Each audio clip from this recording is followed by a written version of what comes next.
السلام علیکم ورحمۃ اللہ وبرکاتہ۔ عید میلاد النبی صلی اللہ علیہ وآلہ وسلم کے موقع پر مولانا سید احمد علی معین الدین برہان پاشا صاحب لاجواب خطاب کرتے ہوئے السلام علیکم ورحمۃ اللہ وبرکاتہ۔ الحمد للہ نحمده ونستعینه ونستغفره ونؤمن به ونتوکل علیہ ونعوذ باللہ من شرور انفسنا ومن سیئات اعمالنا من يهده الله فلا مضل له ومن يضلله فلا هادي له ونشهد ان لا اله الا الله وحده لا شريك له ونشهد ان سيدنا ومولانا محمدا عبده ورسوله بسم الله الرحمن الرحيم ان الله وملائكته يصلون على النبي يا ايها الذين امنوا صلوا عليه وسلموا تسليما اللهم صل على سيدنا وشفيعنا وحبيبنا ونبينا ومولانا محمد وعلى آل سيدنا وشفيعنا وحبيبنا ونبينا ومولانا محمد طب القلوب ودوائها وعافية الأبدان وشفائها ونور الأبصار وضيائها وعلى آله وصحبه وسلم اللهم صل على سيدنا محمد وعلى آل سيدنا ومولانا محمد عجزي أن محمد صلى الله عليه وسلم ما هو أهله بسم الله الرحمن الرحيم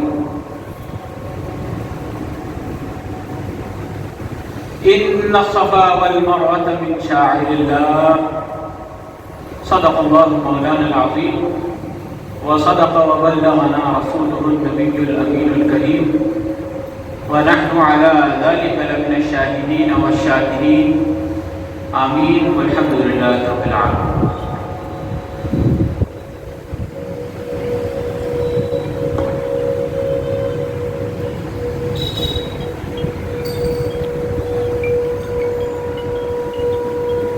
مالک یا خدا نے اسے دو جہان کا، مالک کیا خدا نے اسے دو جہان کا، ایسا کوئی رسول بھی ہے اس و شان کا، ایسا کوئی رسول بھی ہے اس و شان کا، مسند لگی ہوئی ہے میرے بادشاہ کی، مسند لگی ہوئی ہے میرے بادشاہ کی، اس جا جہاں نہ دخل ہو وہم و گمان کا، اس جا جہاں نہ دخل ہو وہم و گمان کا، تعریف آپ کی نہ کرے ہم تو کیا کریں، تعریف آپ کی نہ کرے ہم تو کیا کریں، یہ تو غذا ہے دل کی مزہ ہے زبان کا، یہ تو غذا ہے دل کی مزہ ہے زبان کا، اپنے زمین دل میں وہ رونق فضا ہے خلق، اپنے زمین دل میں وہ رونق فضا ہے خلق، جن کے قدم سے فخر بڑا آسمان کا، جن کے قدم سے فخر بڑا آسمان کا۔ ابھی میں نے جس آیت مبارکہ کی تلاوت کا شرف حاصل کیا، اس میں اللہ رب العزت ارشاد فرماتا ہے ان الصفا والمروۃ من شعائر اللہ، بے شک صفا اور مروہ اللہ کی نشانی ہے۔ اب سوال یہ پیدا ہوتا ہے کہ صفا اور مروہ ہے کیا؟ صفا اور مروہ دو پہاڑی ہیں، اسے اللہ تعالیٰ فرماتا ہے کہ یہ اللہ کی نشانی ہے، تو یہ دو پہاڑ اللہ کی نشانی کیسے بن گئے؟ اللہ کی نشانی یہ دو پہاڑ کیوں؟ اسی لیے کہ ان دو پہاڑوں پر بی بی ہاجرہ نے دوڑ لگائی۔ کیا بی بی ہاجرہ نبی ہے؟ کیا رسول ہے؟ نہیں، نبی کی بیوی ہے، نبی کی والدہ ہے، اللہ کی محبوبہ ہے، جب اس کے قدم سے وہ دو پہاڑ کو نسبت ہو جائے تو اسے اللہ تعالیٰ فرماتا ہے کہ وہ میری نشانی ہے۔ اس سے پتہ چلتا ہے کہ نسبت کا تعلق بہت گہرا ہے۔ ولی کی نسبت نہیں، نبی کی نسبت نہیں، جو اللہ کے محبوب ہوتے ہیں جب ان سے دو پہاڑ اپنی نسبت جوڑ لیتا ہے تو وہ اللہ کی نشانی قرار دیا گیا ہے۔ آج ہم میری جو گفتگو کا جو محور ہے وہ ہے نسبت۔ ہم کیونکہ حضور علیہ الصلوۃ والتسلیم کی آثار مبارک کی زیارت کے لیے حاضر ہوئے ہیں، یہ سوال اٹھتا ہے کہ یہ اس کی زیارت کرنا کہاں تک جائز ہے، کہاں تک ناجائز ہے۔ یہ سوال کرنے والوں سے میرا ایک سوال ہے۔ قرآن کہتا ہے، قرآن میں اس کا ذکر آیا ہے، تابوت سکینہ، ایک ایسا صندوق جو آدم سے لے کر حضرت داؤد علیہ السلام تک جتنے انبیاء علیہ السلام آئے ہیں ان کے تبرکات اس صندوق میں، اس باکس میں رکھا گیا تھا۔ اور جو بنی اسرائیل کی جو امتیں تھیں، جو بنی اسرائیل کی امت ہے، وہ امت اس سکینے کو، اس تابوت سکینے کو سامنے رکھتی اور دعا کر کے ان کی دعا قبول ہو جاتی۔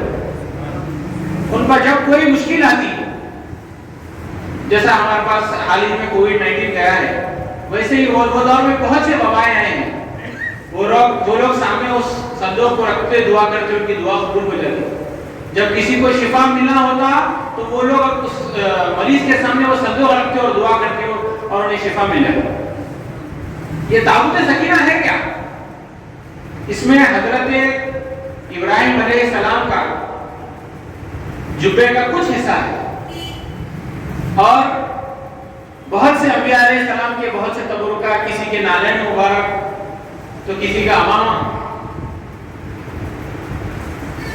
تو یہ خرقہ، جو جبہ، جو شایہ کہیے آپ اس کو یا خرقہ کہیے، اس کا ایک ٹکڑا کیا یہ نبی کا جسم ہے؟ نہیں ہے۔ نالین پاک، کسی نبی کے نالین پاک کیا ان کا جسم ہے؟ نالین تو استعمال کرنے کی چیز ہوتی ہے، وہ خرقہ تو استعمال کرنے کی چیز ہوتا ہے، وہ امامہ جو خرقہ، امامہ ہو کے خرقہ ہو، وہ استعمال کرنے کی چیز ہے، اسے سامنے رکھتے ہیں تو ان کی دعا قبول ہو جاتی ہے۔ اب مجھے یہ بتاؤ، وہ منہ مبارک جو رسول کے سر اقدس پر اپنی شان بڑھا رہا تھا، وہ منہ مبارک کے سامنے جب ہم آئے اور ہم دعا مانگے تو کیا وہ دعا قبول نہیں ہوگی؟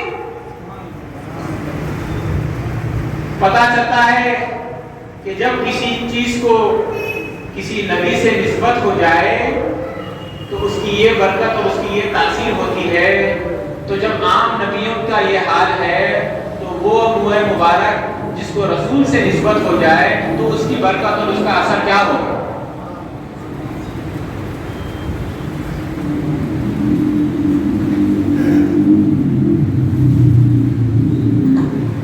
ابھی میں نے تابوت سکینہ میں حضرت ابراہیم علیہ السلام کے خرقے کا گفتگو کیا۔ آئیے اب ہم چلتے ہیں اس واقعے کی طرف جب سرکار مدینہ کی پردہ فرمائی کا وقت آیا تو انہوں نے، اس میں دو روایتیں ہیں، انہوں نے ابو بکر و علی کو یاد کیا اور انہوں نے سیدنا عمر اور سیدنا علی کو یاد کیا۔ تو آپ نے ان دونوں کو یاد کیا اور فرمایا کہ ادھر آؤ، یہ میرا خرقہ ہے، میرا ایک چاہنے والا ہے اویس، اسے یہ خرقہ پہنانا اور اس سے میری امت کے لیے دعا کروانا۔